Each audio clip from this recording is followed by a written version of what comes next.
मीठी प्यारी मम्मा, ममतामयी जगदम्बा, तुझे याद करे दुनिया, तूने प्यार जो हमको दिया। मीठी प्यारी मम्मा, ममतामयी जगदम्बा।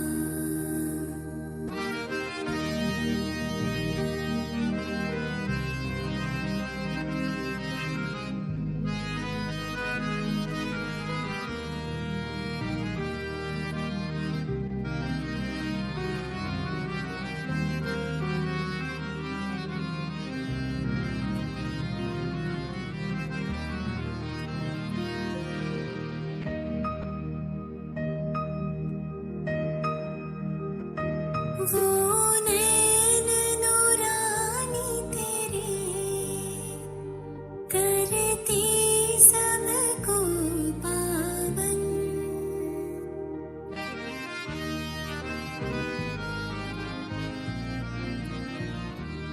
वो नैन नूरानी तेरे, करती सबको पावन। सुन मृदुवाणी तेरी, बन जाए मन मधुबन। जो भी तुझे देखे वो समझे तुम्हें अपनी माँ। मीठी प्यारी मम्मा, ममतामयी जगदम्बा।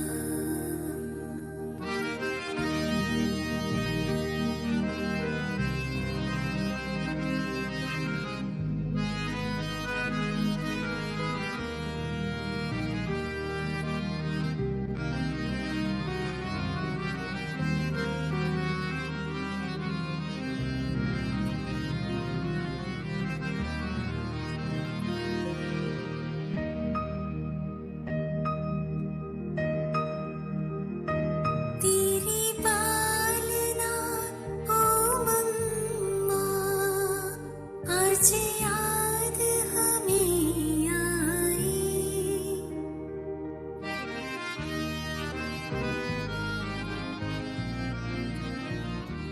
तेरी पालना ओ मम्मा, आज याद हमें आई। बड़े प्रेम से जो तूने हर बात थी समझाई। मम्मा हम बच्चों के संग यूं ही सदा रहना। मीठी प्यारी मम्मा, ममतामयी Jagdamba.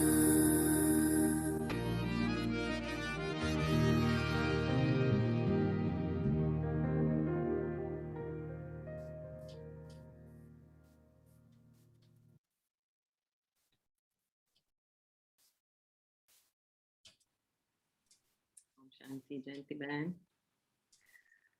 And Om Shanti to everyone. Welcome. I think we can also call this a Mama edition of the Murli revision.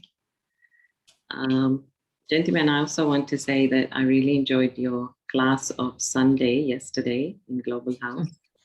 And so we are putting up the document on the chat. So those who haven't received it can download it from there.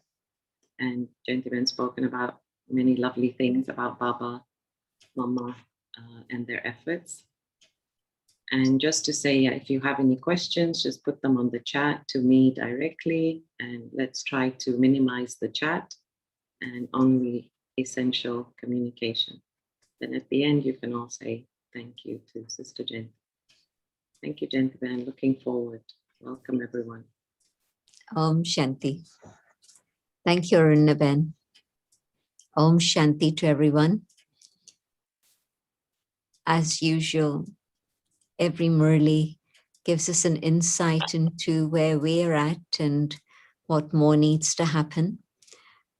And this Murli, as usual, Baba began with the praise of the children. There have been a few Murlis recently where Baba didn't begin with a praise for the children and just launched straight into the subject matter. But in this particular one, again, the eternal father, Shiv Baba, and the original first father, Brahma Baba, Adipita, both were looking at the children in their eternal form and also in their original Brahmin form. And both of them, Baba was saying, are very, very lovely and very elevated. And of course, Baba always says he makes the children higher than himself. And in this case, when Baba was talking about the double form being higher, I was thinking that on the one side, yes, it's the worship of the salagram and the deity form, but also it's the worship, it's the recognition that Baba was saying, your double form that is higher than me. And so I was thinking that it was also the form of Satyug, in which not just the worship worthy, but also being the masters of the world, which Baba says he never takes that experience. He gives it to us as a gift, but he never is there to enjoy that, because of course he knows the limitations of that also.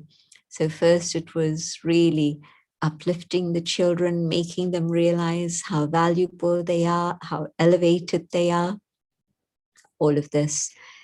And then so often nowadays, Baba explains, why is it that souls become number wise?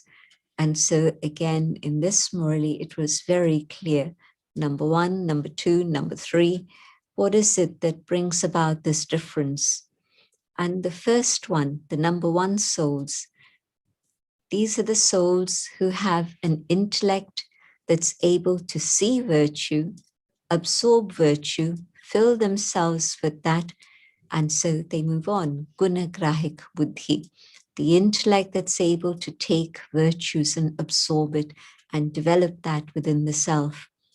And then the second category, see the virtues, appreciate the virtues, but don't have the courage to think that we ourselves can become this also. And so there's an appreciation, but there isn't the power, the courage to be able to actually imbibe it in their own lives. And then the third category, they're not even able to see virtues. The intellect has been so influenced by the negativity of Kali Yuga that they're not seeing any virtue. And so where you don't see virtue, what are you going to fill in yourself? You're just seeing weaknesses and defects, and this is what you're churning, this is what you're thinking about.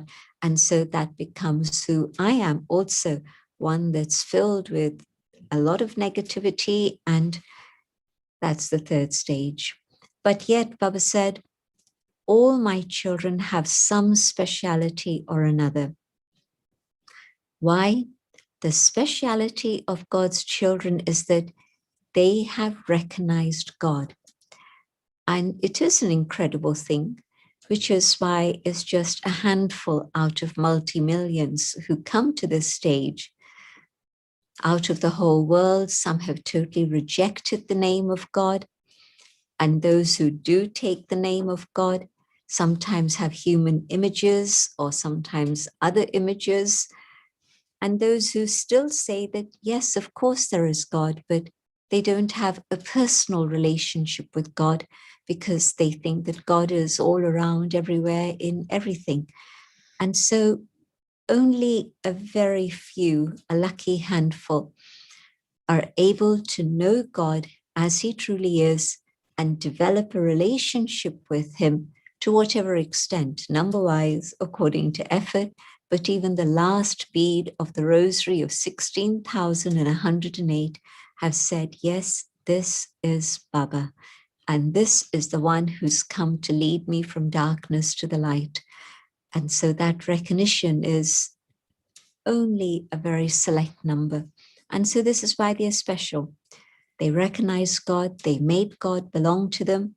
And so that makes them even greater than the sages and saints and many other people in the world. And then Baba was talking about using your specialities.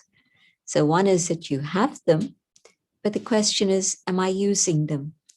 And to use my specialities means to come into action, which means Baba's saying that the speciality is like a seed, but only when the seed is planted in the soil, when you're grounded, when you come to earth and use it in service for others, then that seed is able to grow into a tree. That tree is able to be sustained by you, but also then it comes to the point where it's able to give fruits. That is, others also become like you. And you offer those souls to Baba, the fruit. And then there are some souls who don't use their specialities at all. But then there are others who do use their specialities. But even though the seed is planted, the tree comes up, even the fruits come up. But what happens with the fruit tree is that the birds come and the sparrows eat up the fruit. And in this case, the sparrow that comes and eats the fruit of my effort is me, because I now begin to have the thought, my speciality, I was able to achieve this. Nobody else could have done this. Of course, it was because of me that this service could take place. And so the fruit has been polluted, it has been spoiled because I've taken the credit. I forgot that my speciality was a gift from God. I think most of us who are here, when we came to Baba, we were pretty young. And I know that I didn't have any specialities. And Baba gifted me with specialities, especially being able to speak to all of you. I could speak to 2 people. I couldn't speak to 3 people. And that was a very dramatic change that happened when I decided to surrender. And within a few weeks, Baba sent me off on service. And then Baba sent a letter. Sakar Baba was still around. And Baba sent a letter. Child, you have to go here and there and serve such and such a soul. And long story, but basically I was shocked. How is Baba sending me to this very important service? Because the governor at that time in UP, Uttar Pradesh, he couldn't speak Hindi. He could only speak English and his own native language from the South. He was from the South. And so Baba said, no, it needs an English speaker and not a brother, but a sister. And so I had to obey. Couldn't say no to Baba. Anyway, it was a brilliant experience of preparation and how to prepare externally and internally and so on.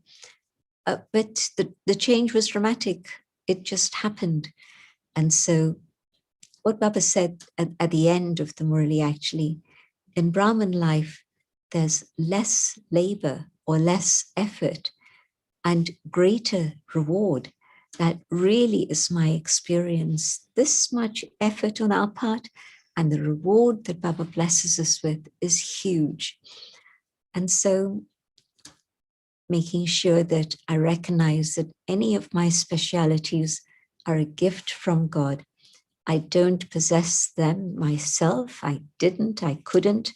I wouldn't have been able to do this service.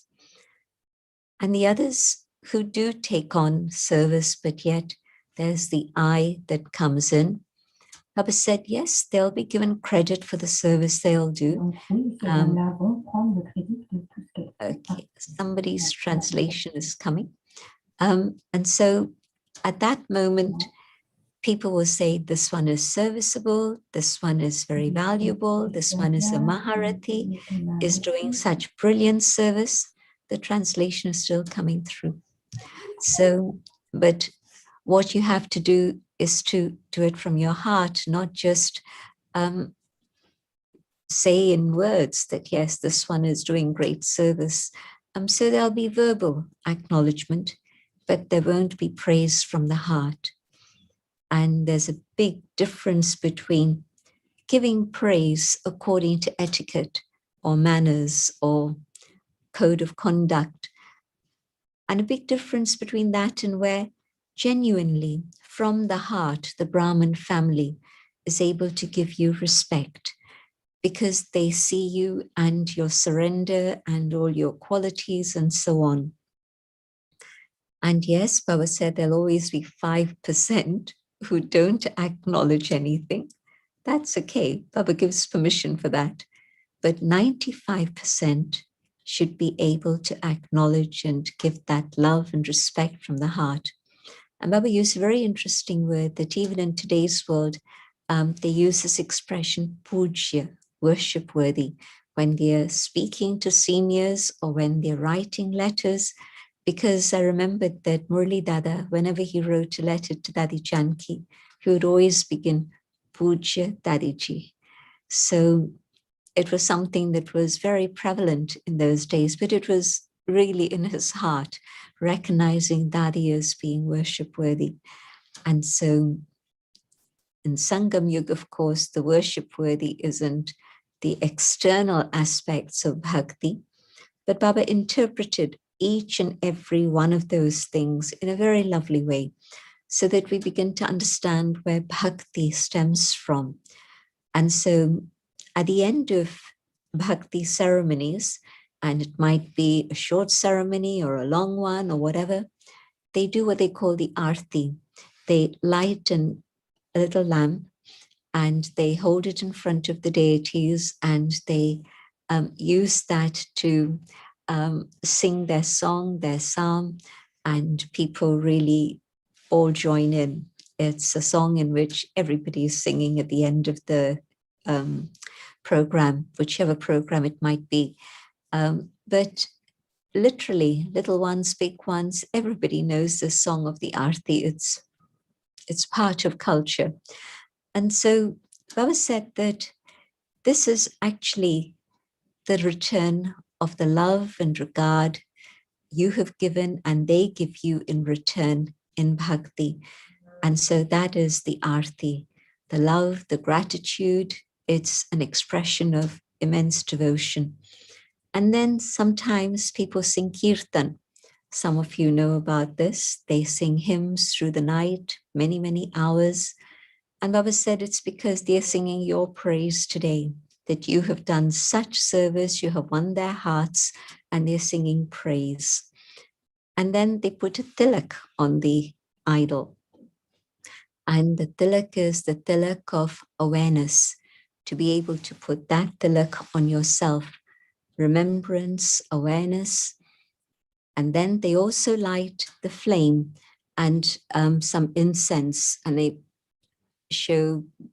put that in front of the idols also. And this is the memorial of you having had nothing but the light of good wishes for all these souls. And so the whole interpretation of bhakti there was very, very lovely. And the garland, you don't need to have garlands now, but you have sacrificed your life and become the garland around God's neck. And so seeing you, others are inspired to do the same, and they are ready to surrender. And these are the garlands around your neck that you have allowed them to come closer to Baba. You have brought them closer to Baba so that they have surrendered. And so the memorial of the garlands also.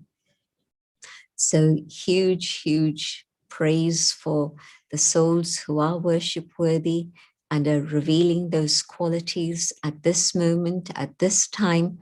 Praise of the Brahmins until the very last birth. There is so much praise of the Brahmins, but especially the real Brahmins. In Lokik life, Brahmins are always considered to be the highest, and they're given the highest form of hospitality and everything. Any important, significant ceremony has to be performed by Brahmins. And so always those people who are in charge of all those ceremonies and conduct them with that sanctity. That's how it should be. Even at the end of Kali Yuga, I've seen that some Brahmins that I met in my childhood were very, very aware of the presence of God and being able to transmit that energy of that which is sacred. But of course, I don't know now what happens, but it's very different today. But for Brahmins who are true Brahmins, even now, little labor and greater results. And so why? Because labor anyway is not labor when whatever you do is with love.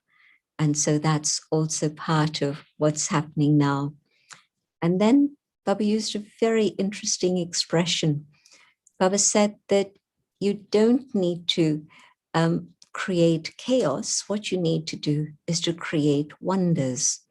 If you occupy yourself in creating wonders, and I don't think that's interpreted as magnificent big programs all the time. For a year and a half, we've had no big programs, no programs as such externally, but just a huge amount of Brahmin sustenance. And also, yes, we've had public events on Zoom and they've all gone well. And probably you've had more audience than you ever had before, because much easier to sit at home and watch rather than get out into the rain and the cold and all the things that people have to do and get the bus, the metro, the car and the traffic jam. So everywhere. And also because they need it. So there's been lots of wonders shown through Zoom and online platforms. But I was saying that if you don't engage yourself in doing something beautiful for Baba, what you're going to be doing is having a lot of waste thoughts, a storm of waste thoughts. And if those waste thoughts are creating havoc inside of you, just imagine what it's going to do to people out there. It's going to come out in words also and create chaos there. And, you know, sometimes people say, you know, I just want to sit and meditate. I just want to be on my own. But my experience is that they don't use that time in a very worthwhile way because you're not used to using time in a worthwhile way. And I think just by being free, everything will be magical and they'll be able to focus and concentrate and have deep, powerful experiences. But instead, the mind is still racing and running around. So whether I have extra time or I don't, what I can do is make sure my mind is creating beautiful thoughts, thoughts of wonder, thoughts of appreciation, thoughts of just love for God. And elevated thoughts are going to keep me elevated also. And so what am I doing? Am I creating wonders in my mind today so that then that can be the experience that others also have? So again, a reminder of who we are and what we can do and how to be able to do it now and transform. And yes, I loved the point that Baba made about the Kumaris that don't go for the experience to taste what it's like to be in Kali Yuga again and then say, okay, I don't want it. You're lucky because you haven't tasted the sorrow of Kali Yuga. And so stay away from it. Just recognize how valuable you are as God's child, but doubly fortunate as a Kumari because you're free and you can do so much for God.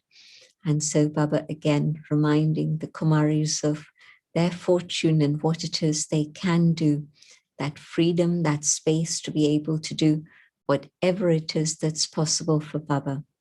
So these are some of the things that stay in my mind from Baba's Murli yesterday. And most importantly, I think, was this aspect of what am I doing in my mind? And am I able to have those elevated thoughts and good wishes for all the time? And so I think that, and also what is my vision like? Where does my vision go? Does my vision go to virtue or does my vision go anywhere else? What is the quality of my intellect? Is my intellect able to take virtue? Do I recognize it when I see it?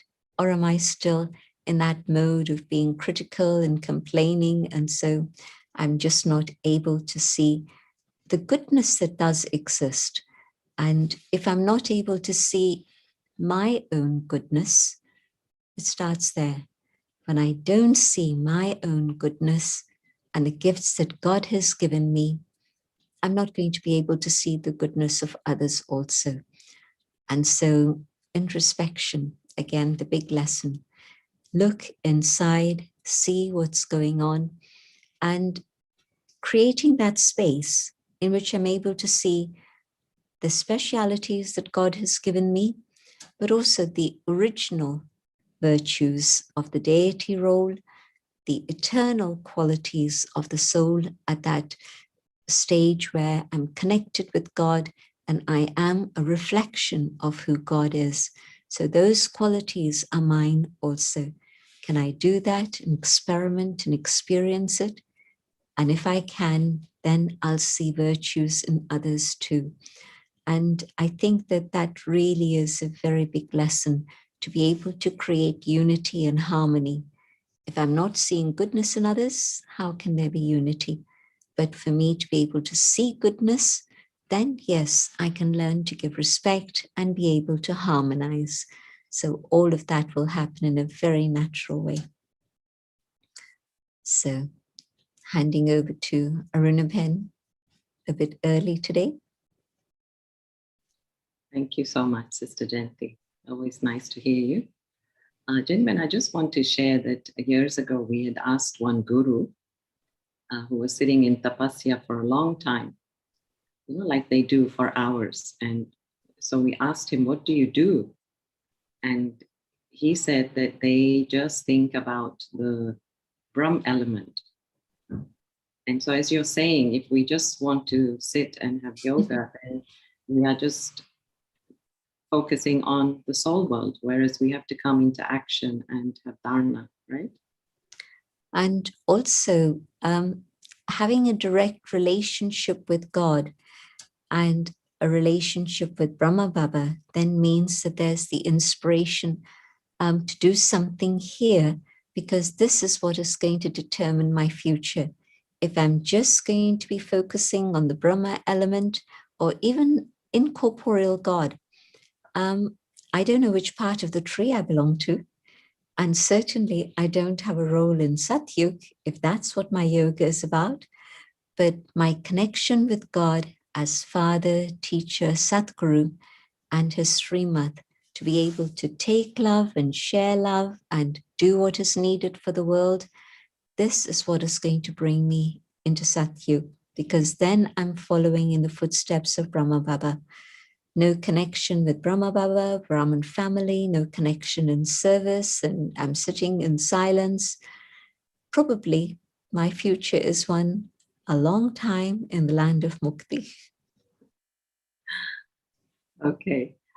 So let us begin with a few questions. One of the questions is, could you give us an example of how this speciality given by God then gets eaten up by the sparrows because we come into I and mine? None of us had Gyan until we came to Baba, that's a fact.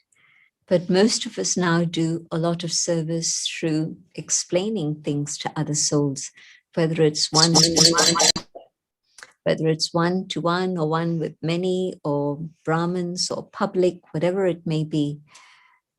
And as I do this, and as people appreciate it, and of course, I have to keep reminding them that it's not my churning and my thinking, it's come from above.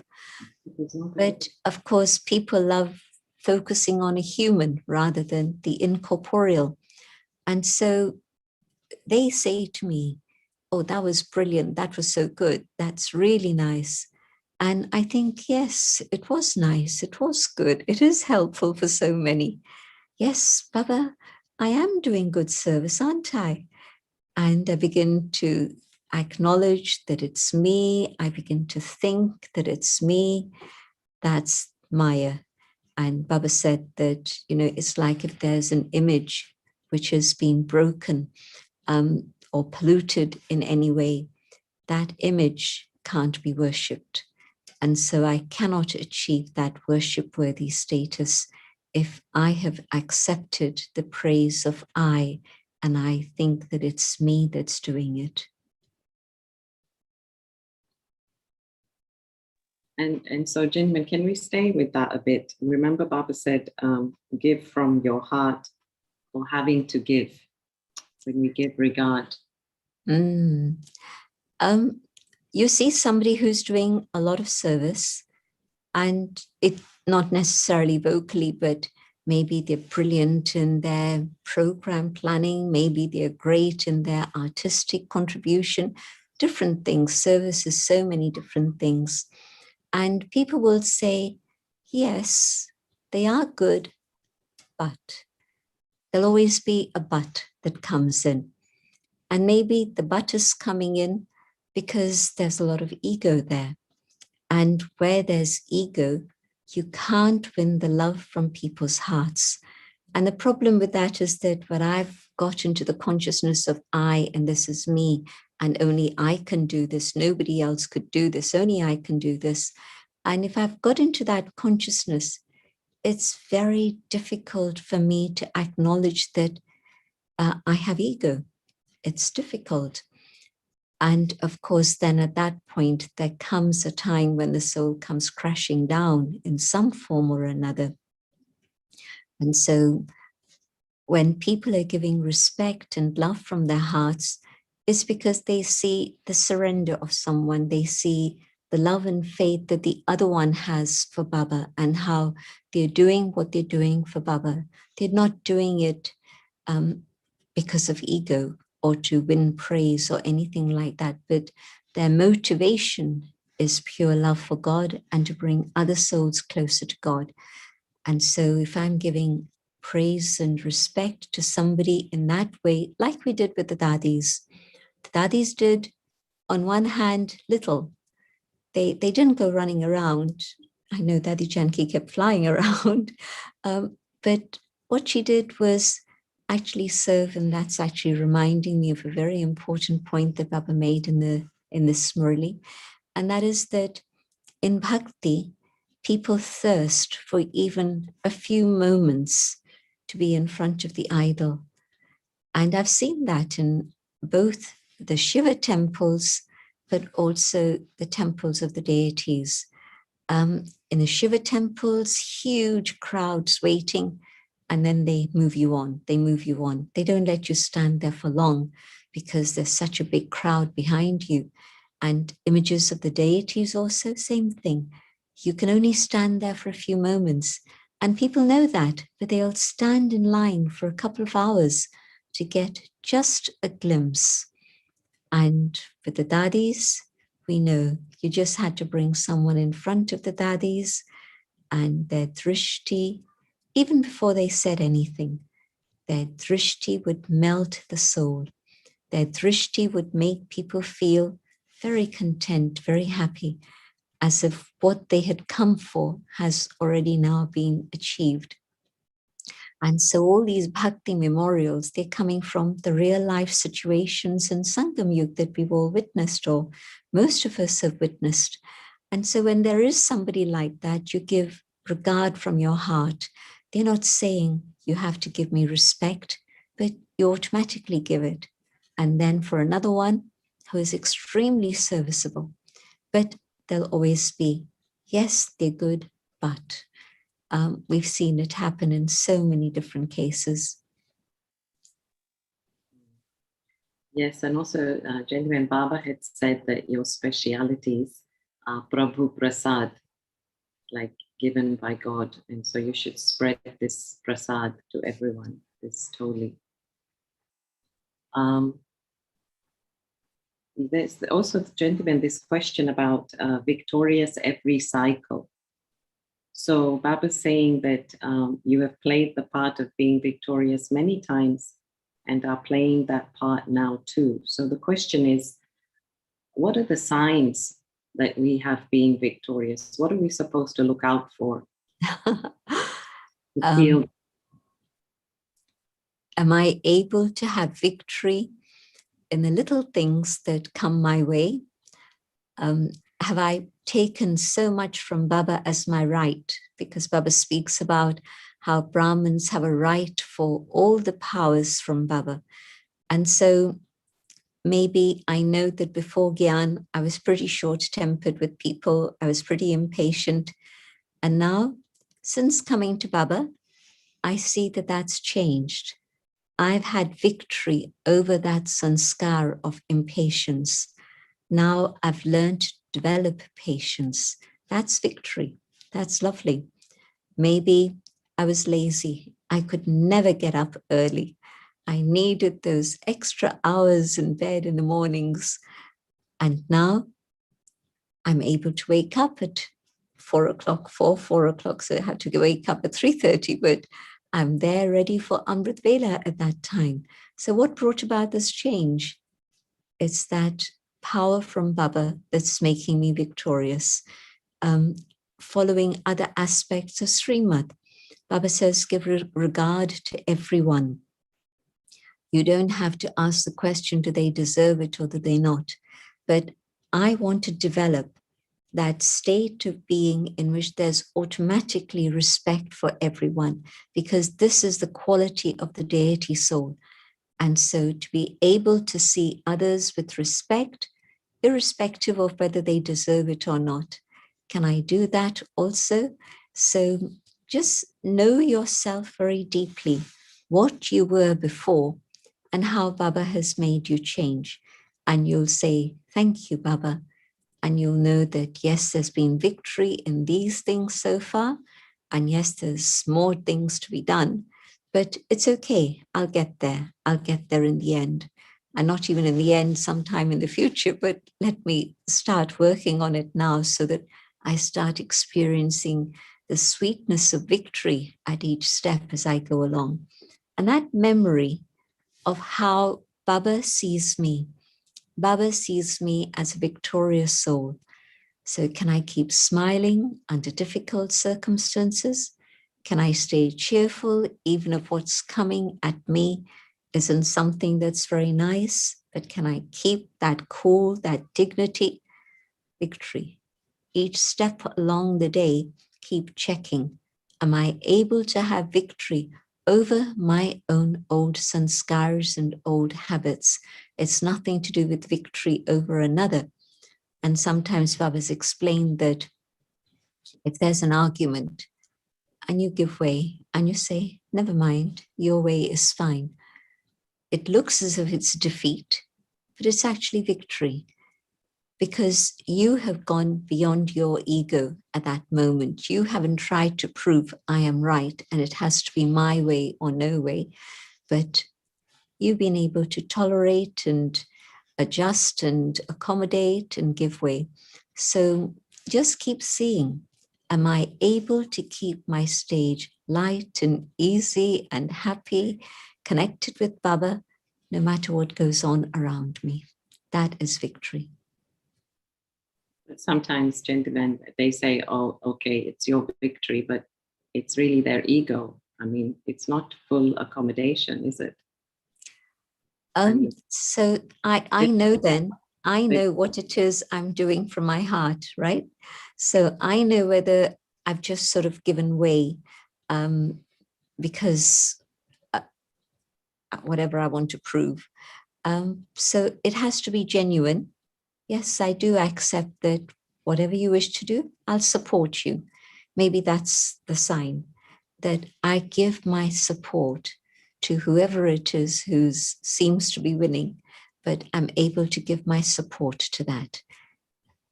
If it's wrong, Baba's not going to let it happen, and I mustn't support that. But if it's just a difference of opinion, difference of ideas, maybe it could be this, maybe it could be this, well, let me support you.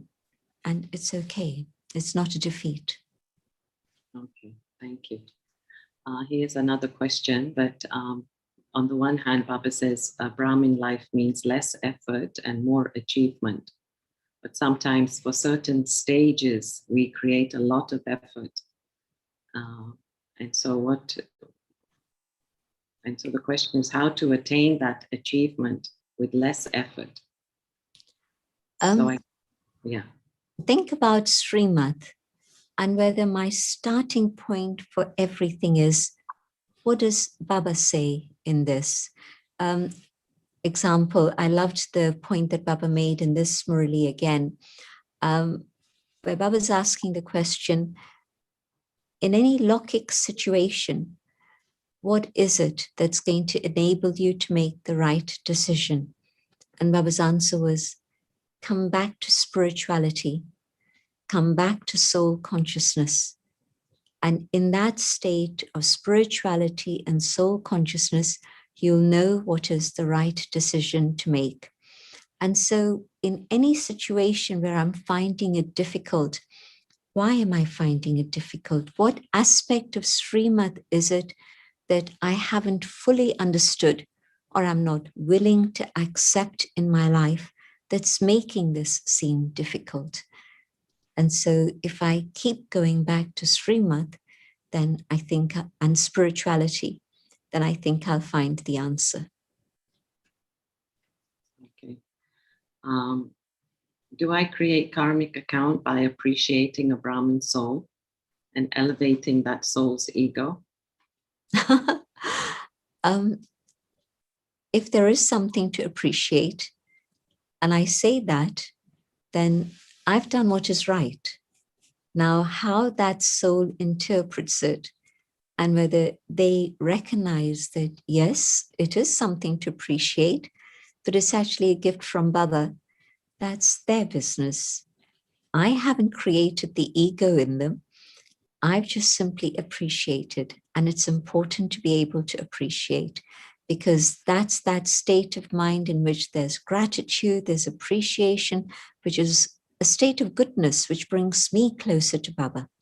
And hopefully my appreciation of them is also going to remind them that it's actually a gift from Baba. And this is why it's being appreciated. And that's the vibration that they're going to get from me, that I'm appreciating it. Maybe I can even put it into words and say, this is an amazing gift that you have from Baba, that you're able to do this, this, and this, and this. So I can bring in, if I suspect that there's going to be a misuse of that in terms of ego, I can put it differently. And I can say to them that it's a great gift that Baba has blessed you with. And that will remind them again of Baba. Nice, gentlemen. Gentlemen, this question has been asked to me before, and it's coming here. And that is, in these times, people need monetary help. Of course, this person is saying for marriages. I'm not sure I agree with that. But in terms of COVID and the help that people need, like, should we be helping financially, or should we be saying, well, go and get some meditation? I think that it depends on the country in which you're living. Because, for example, in most European countries, and the cities in Britain, you don't need to starve. There'll always be something available for food, at least. So that's going to be available. If I can help and support by supplying food where I know it's going to be well used, that's fine. I know that at one point during COVID, we asked students, would you like to support a food bank, where we knew they were doing good work? And so very quickly, huge amount came in specifically to be able to donate to that food bank. And so donating food is always sattvic food.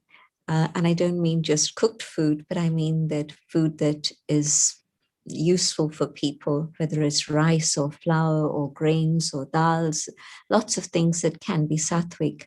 So if I'm able to support another who is in real need by giving them food, that is the best way. Giving money is always a little bit questionable, because you don't know how it's going to be used. And like you said, somebody's asking about marriages. Well, I don't think that's a good idea anyway. but also you really don't know how it's going to be used. And then, as I say, in some countries, people really don't have enough to eat. And it's strange that in a place like London, there were long queues. And there was a little video that circulated, I think, or across the world, long queues outside a food bank in Wembley. And you can see people are well dressed, they're middle class, they're not sort of beggarly, but they didn't have food. And so they were lining up for hours to be able to get food. So I think that that's the criteria for me, rather than money, be able to give food.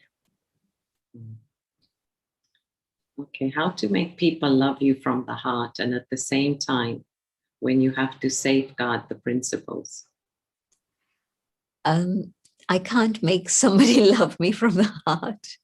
I really can't.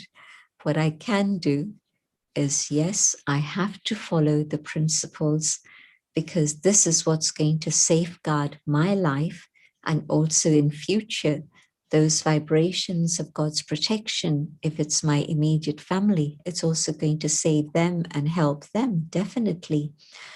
What I can do is take God's love and be an instrument to share that love. And love can be expressed with care, with attention in so many different ways.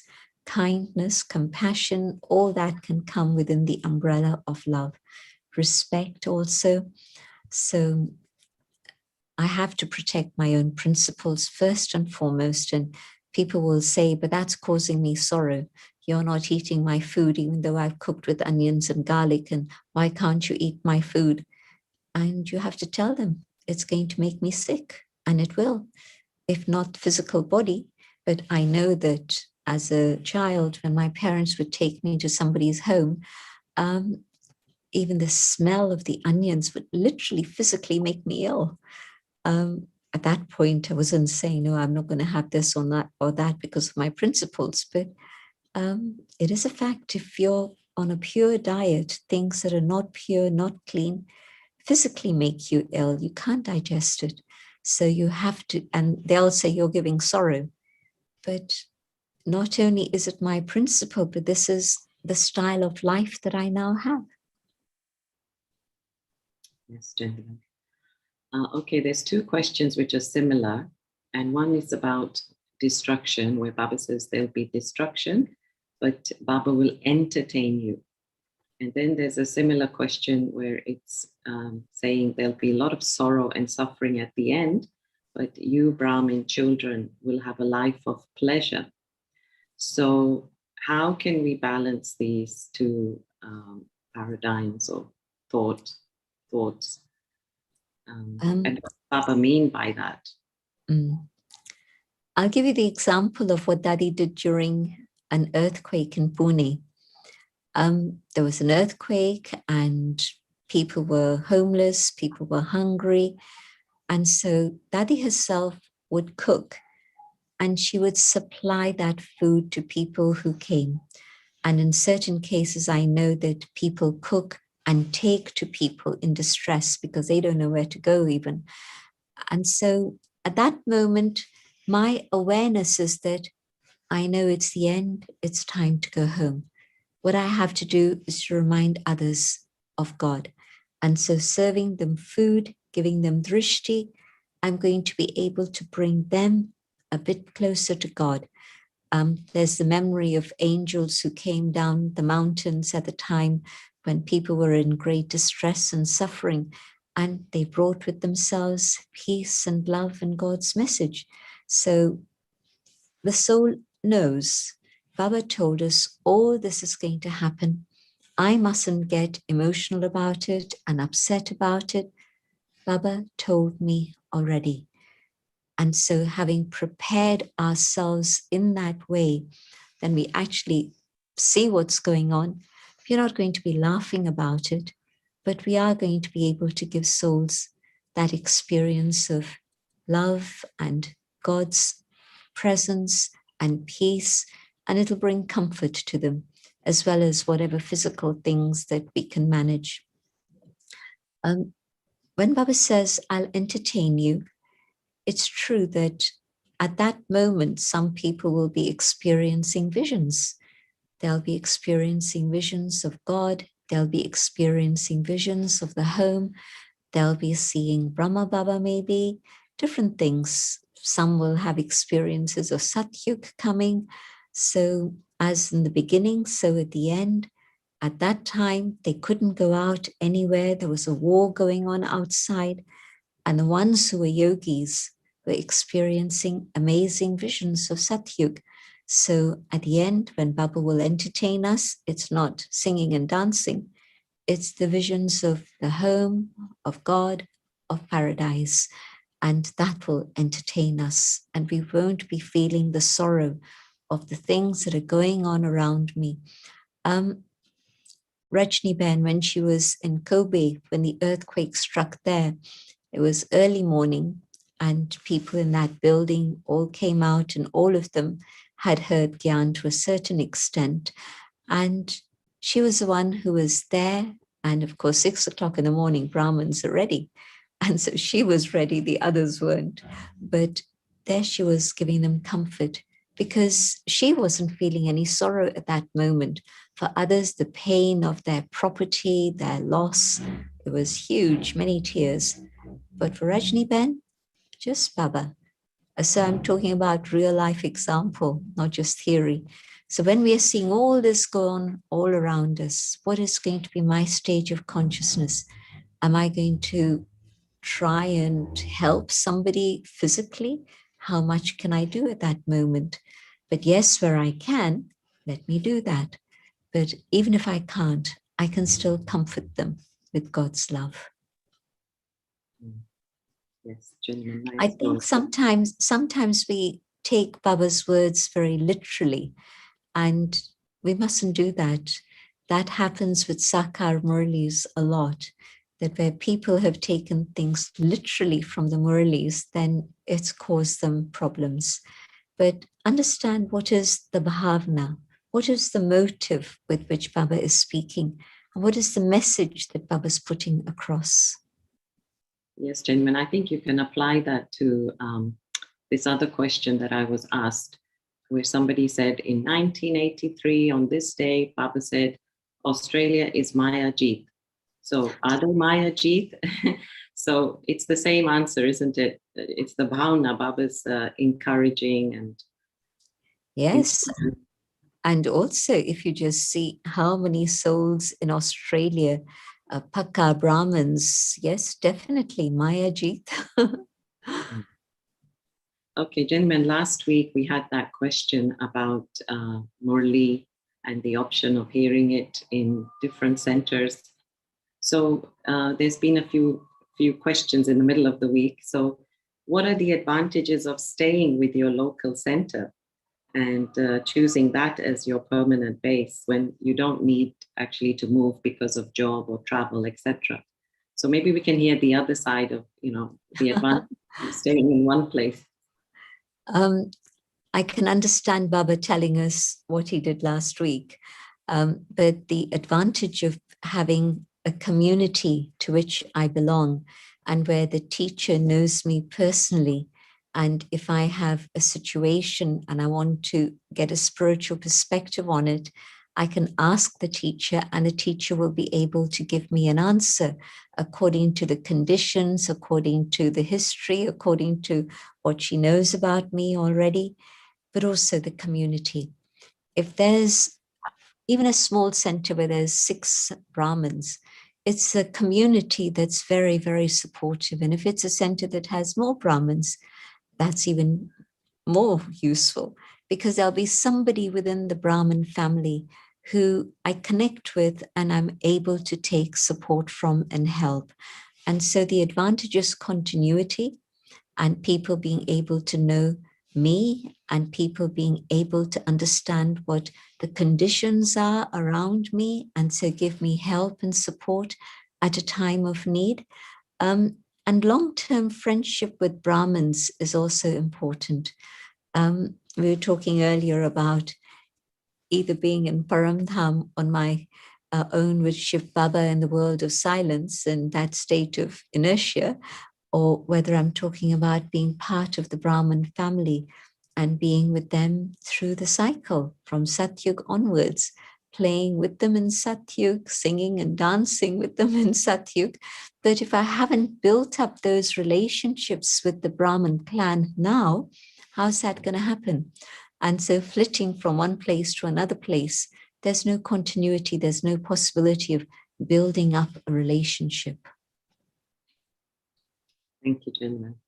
So as a result of your other answer, somebody's saying regarding money, what if I'm in charge of my parents' sustenance and they're living in another country and they are not Brahmins? So should I be giving them money? Yes, they have given me sustenance and education and brought me up to the point where I can now manage myself, my own life. And also, it's my duty to support parents when there's a need. And if there isn't a need, then I know that they have property, they have enough to be able to look after themselves, or they're in a country where the government is looking after them, then I can gently say to them, I'd rather give my money to charity. Is that okay with you? But if parents are in need, it's my duty to support them.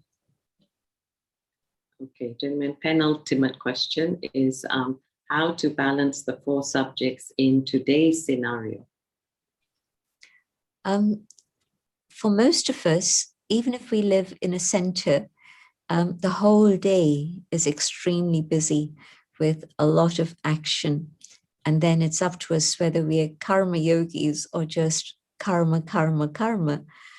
But the morning hours are the hours for my own time with Baba in solitude. Even if I'm sitting in a gathering, my connection with Baba is my own personal one. And so between 4 and 8 is my time for Gyan, for yoga, for spiritual progress. And then through the day, to use the methods that Baba has given, traffic control, even if it's just a few minutes, it's extremely valuable to pull me up again to a higher consciousness rather than go down into an ordinary consciousness. In a few Murlis recently, Baba's been saying that work consciousness and ordinary consciousness is not the consciousness of a yogi. So that's up to me as I engage in work, whether it's in the center or whether it's in an office or whether I'm working from home, wherever it is. But what consciousness am I managing to keep through the day? And the end of the day, again, time for myself, time to be with Baba, time to be able to have a little bit of time for study. And yes, I know if I'm living in a family, time with the family also, but still there's a quiet space, time for myself. And so this is what should be the case at the present time. And if I'm finding that I'm working from 9 o'clock in the morning to 9 o'clock at night, I have to see, for why am I doing this? Do I really need to do this? And how long am I going to be able to carry on doing this? So just to explore what options I have. And I know in some cases, if I leave a job, it's going to be impossible, next to impossible to find another job. And I need that money for my family, for myself and whatever. So then I have to be a little bit clever and say, okay, even though I'm working from 9 to 9, are there spaces in between that work in which I can have personal time, maybe 15 minutes break, maybe 10 minutes break, so that I'm keeping my consciousness elevated. Baba's been emphasizing the whole thing of not letting your consciousness become ordinary and mundane. And so can I do that? Can I make that effort to stay up above? Very nice, gentlemen. And since it is Mama's week, any nice story of Mama you would like to end with? A lovely story, which is a real life story that I heard recently. Somebody was asked to take care of Mama when she was visiting their city. And she was very happy to do that. And she saw how busy Mama was. And Mama had just gone into her room in the evening, and somebody arrived knocking on the door. Can I see Mama? And the whole day had gone and they hadn't seen this person. And the assistant thought that she was doing Mama a favor. And so she said to them, no, come back tomorrow. And she knew them, so come back tomorrow for class, and then you can see Mama after that. And the person went away. And she thought she'd really done something very good. So she went to Mama's room, very pleased with herself that I've saved Mama some time and energy. And she told Mama what had just happened. And Mama said, did you ask that person? Was it urgent? Why didn't he come through the whole day? What kept him? Maybe it was something urgent. And now, is he going to be able to sleep through the night and remember Baba through the night? Because we've told him, no, we're not going to listen to him now. We're only going to see him tomorrow. No, you should find out what it was. And of course, by then the person had gone. But Mama's point was you should have actually found out a little bit more before taking it on your head to send him away. And you could always have come back and checked with me. And so Mama's wisdom, teaching another one to take a little bit of time and find out what's going on with another. And so not just to say no ever, but find out a bit more. And then you'll get a better idea. And then you can ask whoever it is who you're taking care of. And then that will become clear. So I thought, Mama's big heart in thinking, but you shouldn't have sent him away. And the second, that she was willing to take time to teach the other individual how to deal with a situation like that in the future also. So Mama's wisdom is renowned through the ages as the goddess of wisdom, but this is one little example of Mama's wisdom. That reminds me of Dadi Janki as well, Jayanti. Exactly, exactly. All the daddies learned from Mama. Yeah. So we will end here now with a song and meditation. Thank you so much. And thank you, everyone. And many are saying thank you. Their questions are being answered on a weekly basis. So thank you for the time, Jayanti. Thank you, everyone, for joining. We will have meditation now.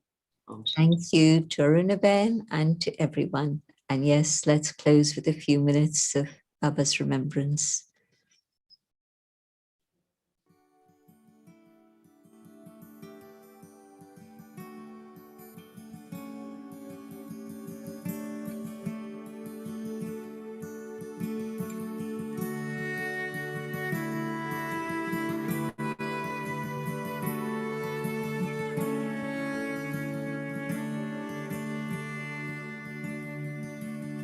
If you could see what I see, you'd lose your breath for sure.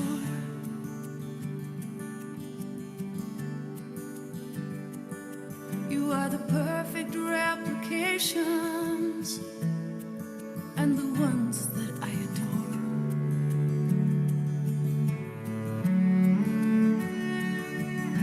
I carved you from a diamond and polished you with love. Then I sent you out beyond the veil so you might choose the love.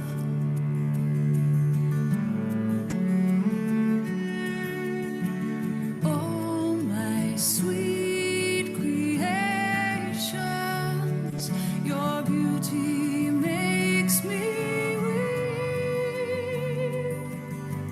Oh, my sweet creations, the whole world's at your feet.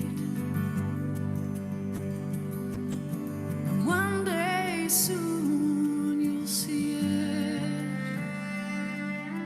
If you could see what I see, you'd never lose your smile. For you walk in the own footsteps when you walk that second mile.